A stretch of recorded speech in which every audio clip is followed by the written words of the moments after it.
You're listening to the CyberWire Network, powered by N2K.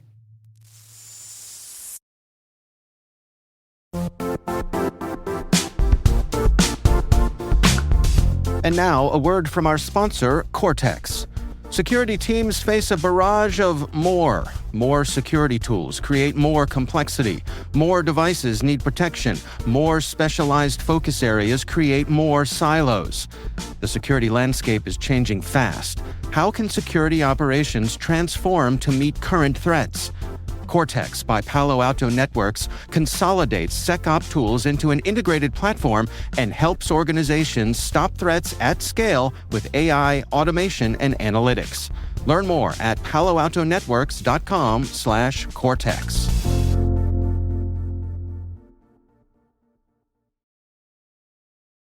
It's 2024, and in the United States, we're rolling up on the next presidential election, November 5th. Between Vice President Kamala Harris and former President Donald Trump. And although social media isn't new for this election, social media platforms have matured enough to be the presumptive source of news and debate around the world. But they're also ripe with misinformation, disinformation, rumors, opinions, fake news, conspiracy theories, and advocation of absolutely abhorrent ideas and evil behavior. See your side of the political spectrum for what they think the other side's evil things are. Now, none of this is new. The Greeks and the Romans almost made a science out of it. They didn't call it propaganda, but that's what it was. And people from all sides of the political spectrum engage in it. But unless you are a self-proclaimed culture warrior looking for a fight, which the average American citizen certainly isn't, I know I'm not, most of us are left bewildered and uncertain as to what to believe and what to think whenever the current viral event of the day emerges. Since the 2016 election between the then candidate Trump and Secretary of State Hillary Clinton, pundits and scholars have suggested sweeping fixes to combat propaganda efforts on social media platforms from both sides. They usually come in the form of self-imposed technology improvements on the various platforms and/or government regulations to force change. But none are likely to be in place in time for this election.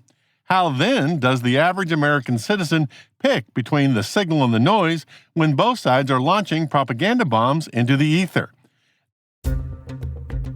That's the question we're going to try to answer in this three-part miniseries on election security propaganda.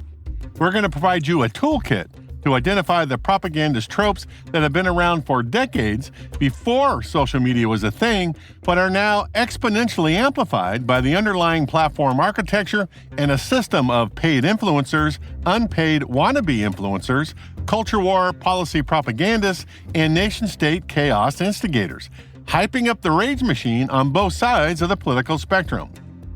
The goal of the series is to help the average citizen who isn't any of those things navigate the 2024 presidential election information storm by providing a toolkit that helps distinguish between deceptive narratives and legitimate content in the ever-evolving world of election security.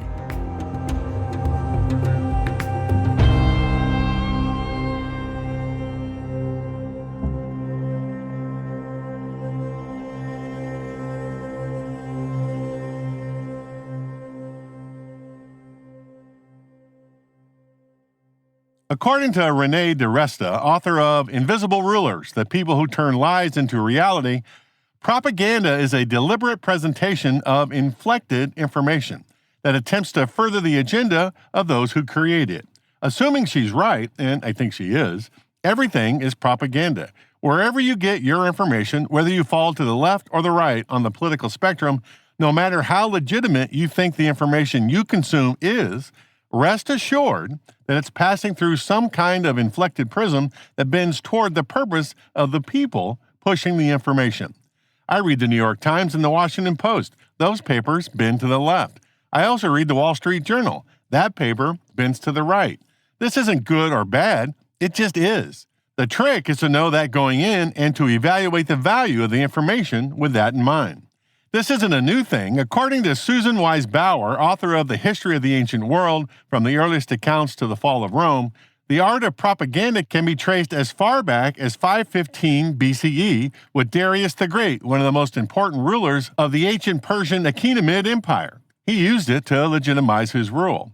In modern times, though, before the internet, but after Gutenberg invented the printing press in 1440, after the first modern newspaper in 1605, after Marconi invented the radio in the late 1890s, and after Philo Farnsworth invented the TV in the late 1920s, successful propaganda efforts were in the hands of the few. Government leaders who could step behind the bully pulpit, like U.S. President Theodore Roosevelt, government influence operators like Hitler's chief propagandist Joseph Goebbels, media organizations like the printed press, like the Times of London, radio shows like CBS's See It All Now with Edward R. Murrow, TV shows like the CBS Evening News with Walter Cronkite, and advertising organizations that produced ad content like the Marlboro Man selling cigarettes in the 1950s.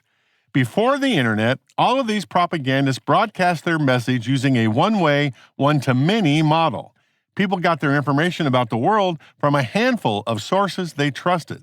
And the sources they didn't trust, like that crazy dude wearing the chicken suit spouting his manifesto in the public square, could easily be ignored. His message didn't spread. It lived and died there. His reach was small. And yes, chicken soup propagandists were mostly dudes. We should look into that. After the internet came online in 1969 and social media platforms started to emerge in the late 1990s, purveyors of propaganda got an exponential lift in broadcast capacity. Propaganda efforts were no longer restricted to the one-way, one-to-many model. Now your crazy Uncle Joe, who always caused family drama at the annual Thanksgiving dinner, spouting conspiracy theories about UFOs, could easily find his people online. They could exchange information with like-minded people, and they can now broadcast their collective propaganda message with a new model, two-way, many-to-many. If they learned how to use it correctly, they now had a megaphone broadcasting mechanism at their fingertips that was free of charge.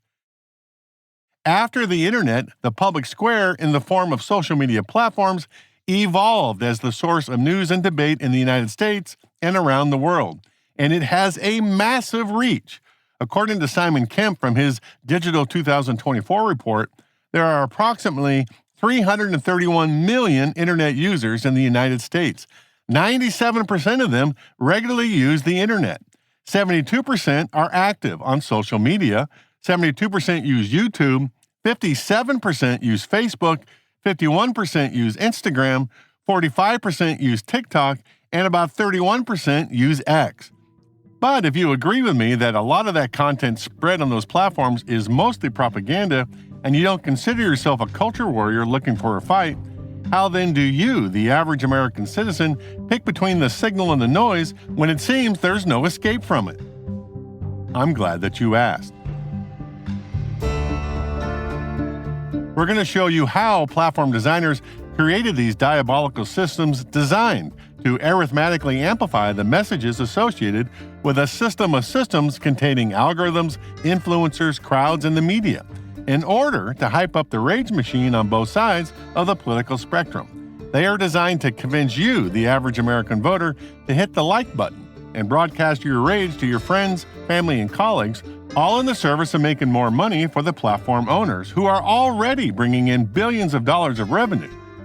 Now, you may be asking yourself, why is N2K doing a series on election propaganda?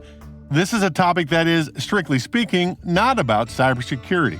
That's true, but let's call it security adjacent. It's an anti-propaganda toolkit for everybody, not one side of the political spectrum or the other, and it's an effort on our part to separate the signal from the noise, which is an N2K motto. With that explanation out of the way, let me start with examining how social media works. It's way more complicated than you think. And we'll get to that after a quick break.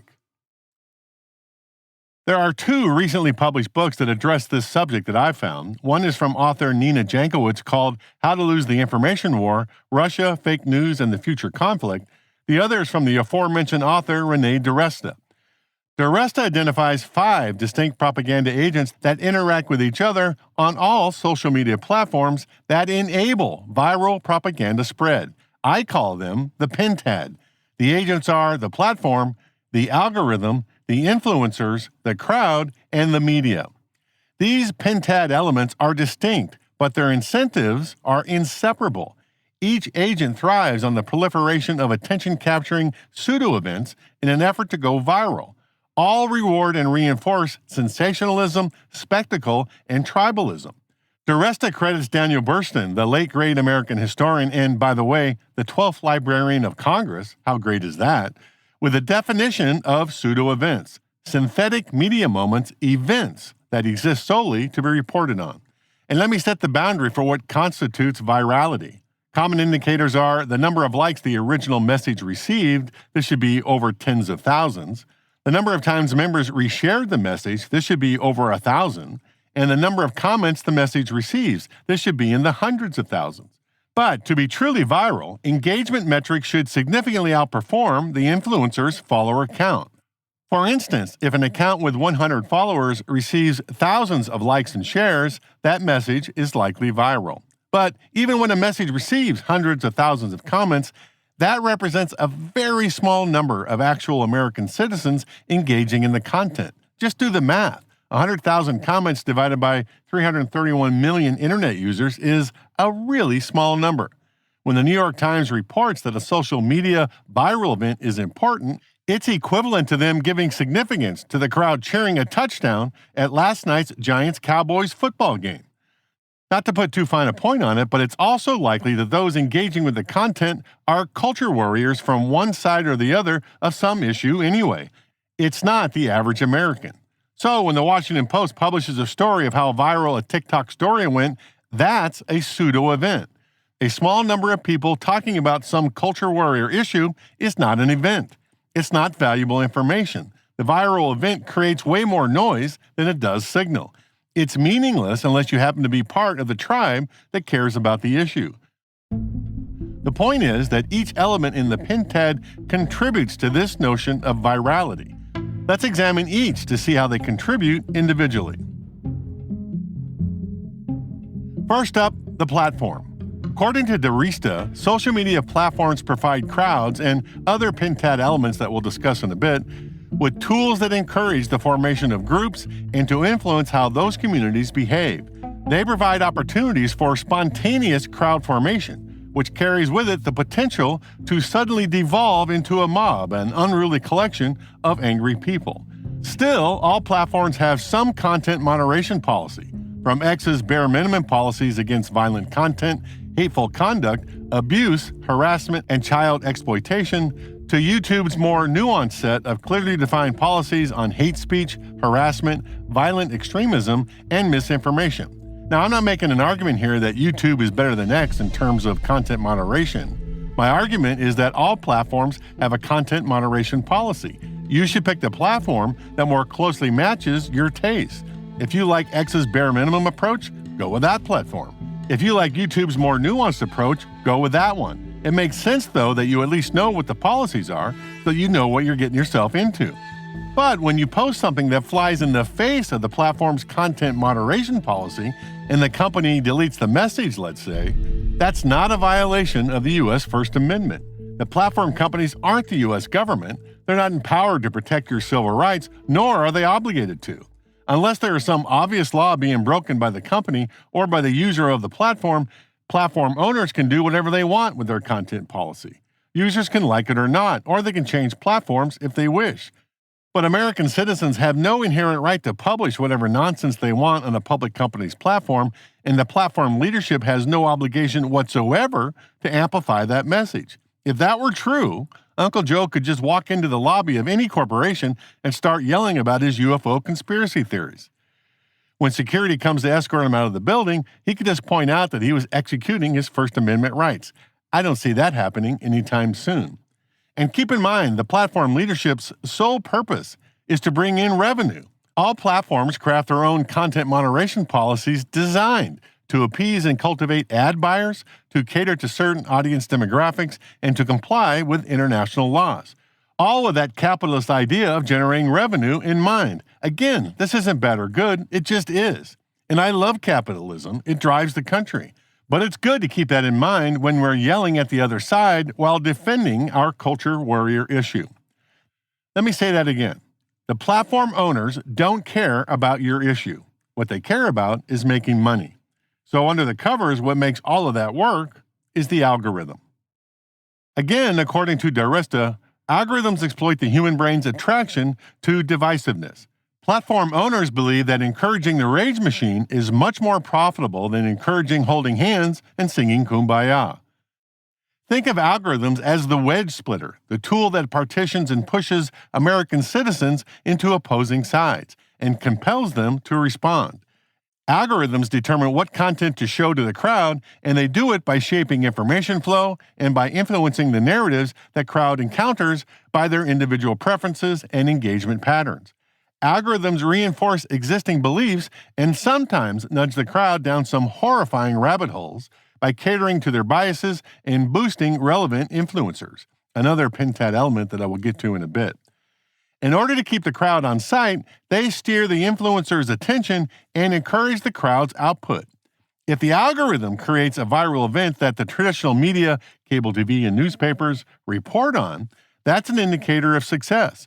If the viral event spreads to other social media platforms, that's also an indicator. It means that the algorithm has elevated the viral event to such an extent that it has broken out of the platform like a contagion to spread to other mediums, like the bird flu infecting humans. The algorithm targets several Pentad members to achieve a viral event, like influencers and the media, but liftoff is attained by targeting the crowd. Darista says that virality is a crowd collective behavior. Each user makes a deliberate choice to post or retweet content because they find the post appealing, they believe in it, or they're outraged by it.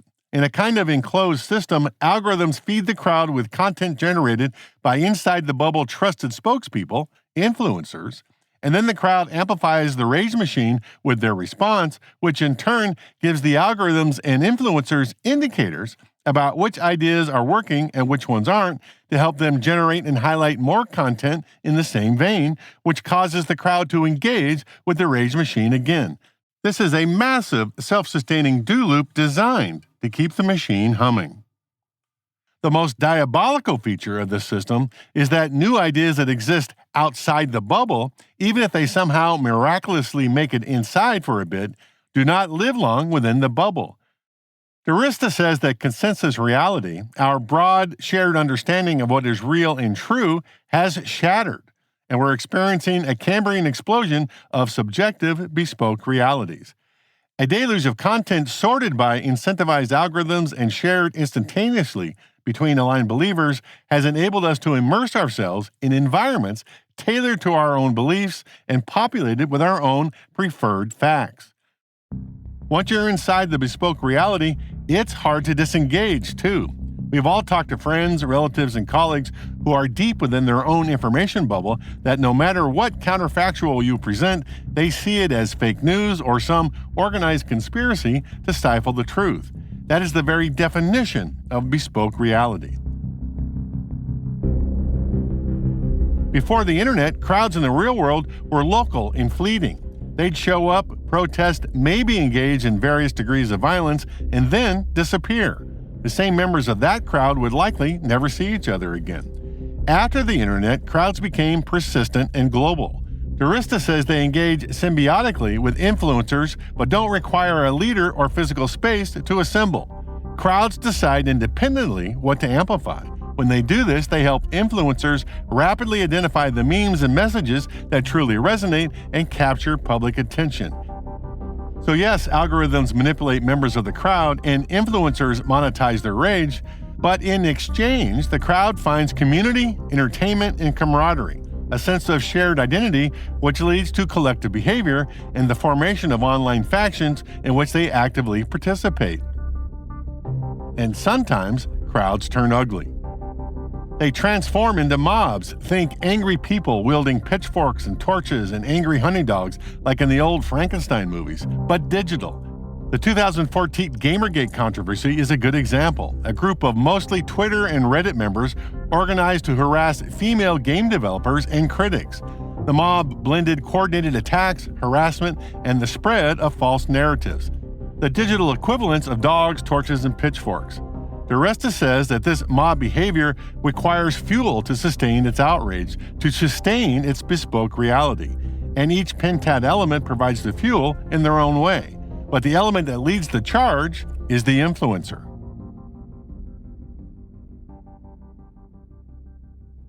A social media influencer is an individual who has built a significant following on one or more social media platforms and leverages this audience to influence their opinions, behaviors, or purchasing decisions.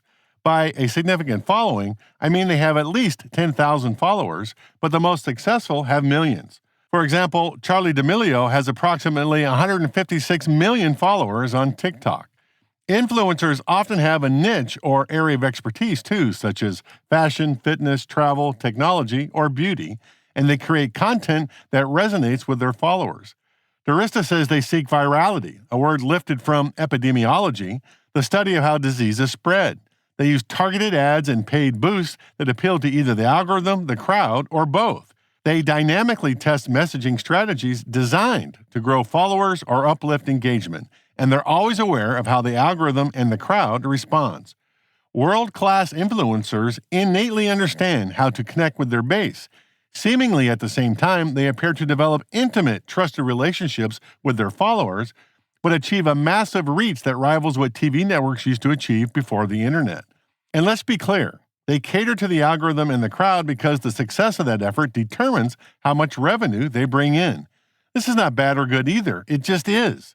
Some influencers are just in it to make a buck by selling their brand and their products. Taylor Swift is a good example of this, and good on her. She has found a way to connect to her audience to sustain her career. If only all of us could be that successful. Other influencers, though, the culture warrior influencers, bring in revenue by fanning the flames in their bespoke realities, pointing the finger at those people over there as the cause of all the problems for the true believers, the members of their bespoke community. Their methodology is to look for the weak spot in the national culture and drive a wedge through it. They broadcast rumors as if they are true and never retract it if it turns out not to be true later. They just move on to the next rumor in order to keep fanning the flame, to keep driving the wedge. And with all of that effort, sometimes the message breaks out of the bespoke reality and into the mainstream media. What I mean by the media is the collection of old guard traditional TV and newspaper companies like Fox, CNN, the New York Times, the Washington Post, and the Wall Street Journal. If Daniel Borson were alive today, he might say that the media sometimes reports on a viral event as if it was important, but in truth, it is a mirage that looks real, but it isn't.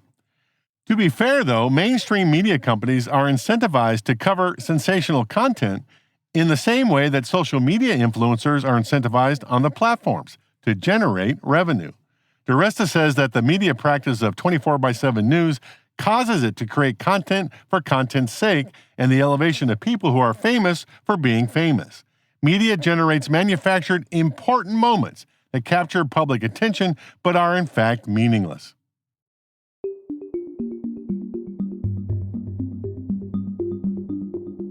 Now that we understand how propaganda works in the modern digital age, thanks to the books from Renee DiResta and Nina Jankowicz, and we understand how each element of the propaganda pentad functions, the platform, the algorithm, the influencers, the crowd, and the media, and they each work in a mostly closed system of systems designed to efficiently broadcast propaganda messages, and assuming that you're just an average citizen who has no desire to be practicing culture warrior stuff yourself, what then can you do to inoculate yourself from the spread and influence of propaganda and to not get sucked in to the rage machine?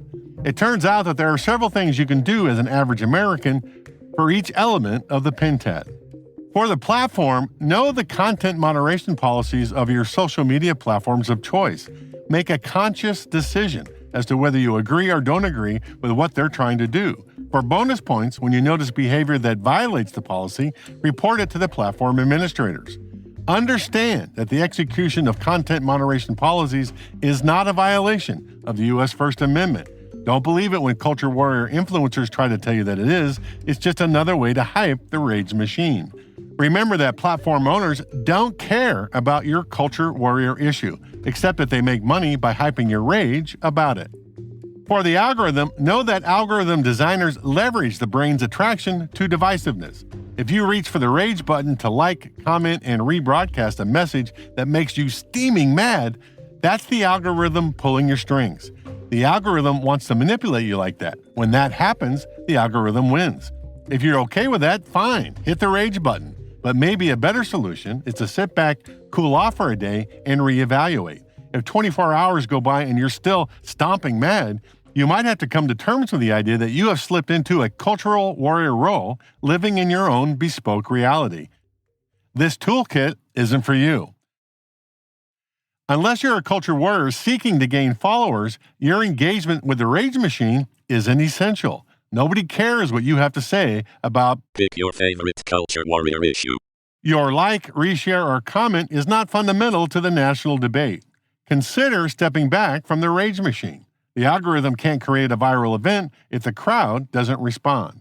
For the crowd, ask yourself if you have slipped into a crowd's hermetically sealed information bubble, your own bespoke reality. Do you reject authority figures in science, government, and academia out of hand in favor of what Kevin from the Bronx has to say on the subject? I'm not saying that authority figures are always better informed and never make mistakes. Sometimes they aren't, and sometimes they do. But if your go-to move is to reject them out of hand without any thought, you might be in your own bespoke reality. Do you favor scoring points against the other side instead of actually considering the issues? Have your friends, colleagues, and family members stop talking to you because of your ideas? Do you only consume content from your side of the culture war? Do you immediately assume that Kevin's rumors about pick your favorite culture warrior issue are true without any source material? Do you immediately assume that Kevin's rumors about pick your favorite culture warrior issue are true because you want it to be true? Do you often think that you and your side are the only ones who know the truth? And do you engage in digital mob behavior? One or more of these traits might indicate that you're in your own bespoke reality. And finally, for the influencer, remember that some influencers' main motive is to drive a wedge through the culture, to create size. Think about the source of the information and why you trust what Kevin from the Bronx has to say about pick your favorite culture warrior issue. You might say that Kevin makes good points. Fine. But maybe also consider the motive behind his message. Consider how Kevin makes money and other ways he might benefit in his effort to fan the flames of the culture wars. Does Kevin regularly broadcast rumors saying things like, if this turns out to be true, it could be bad, or I'm just asking questions? If you hear those kinds of caveats from Kevin, consider not mashing the rage button until you know for sure. If that's Kevin's go-to get-out-of-jail-free card when he is accused of broadcasting misinformation or disinformation, consider that Kevin's motives might not be pure. Does Kevin routinely point to some other individual or group as the source of all the problems in his bespoke reality? Is the other the focus of his rage? Does it make you feel good to focus your rage on this other? If that's true, it might be time to step back, take a breath, and consider why you feel this way. For the mainstream media, remember, just like social media influencers, they need to generate revenue too. They are looking for stories to get your attention. Remember that a viral event, although noisy on a social media platform, is just a relatively small crowd compared to the U.S. population. This is a group of like-minded people yelling into the ether. Think New York Giants fans cheering a touchdown. You probably don't have to pay attention to it. When you hear the mainstream media reporting on viral events, be suspicious.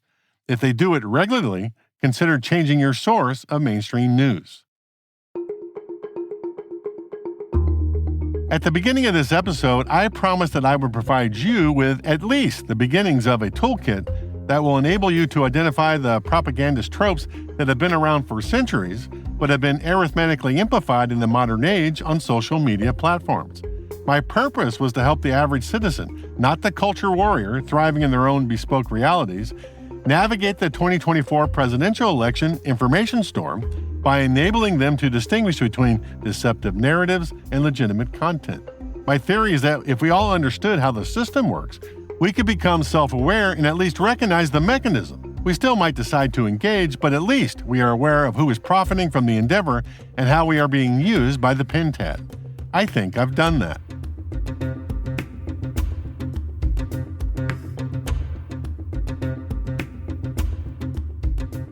Next week, in part 2 of the series, we will examine how propaganda efforts have influenced countries in the past, so stay tuned.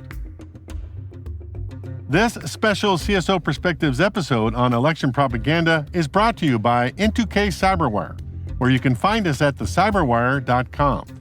On the show notes pages, I've added some reference links to help you do more of a deep dive if that strikes your fancy. And believe me, the well is deep here. We've only just scratched the surface in this episode. And don't forget to check out our book, Cybersecurity First Principles, a reboot of strategy and tactics that we published in 2023. And by the way, we'd love to know what you think of our show.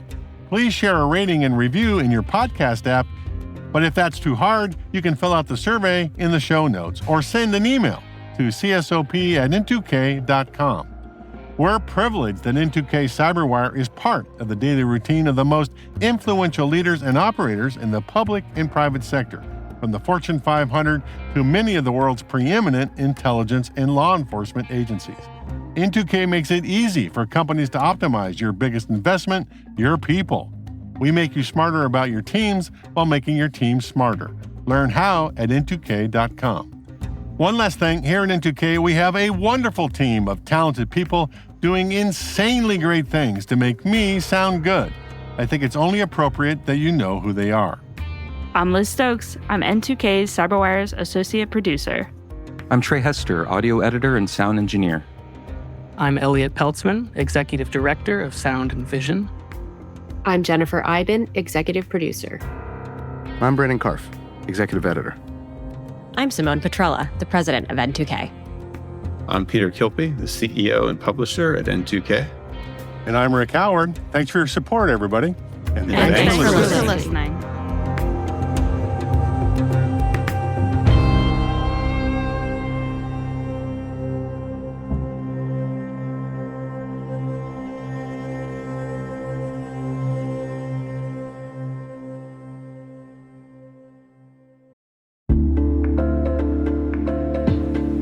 Now a word from our sponsor, the Johns Hopkins University Information Security Institute, who's currently seeking qualified applicants for its innovative Master of Science in Security Informatics degree program.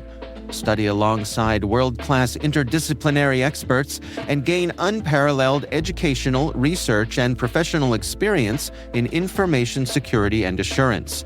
Interested U.S. citizens should consider the Department of Defense's Cyber Scholarship Program, which covers tuition, required fees, textbooks, and a laptop, as well as providing a $32,000 additional annual stipend.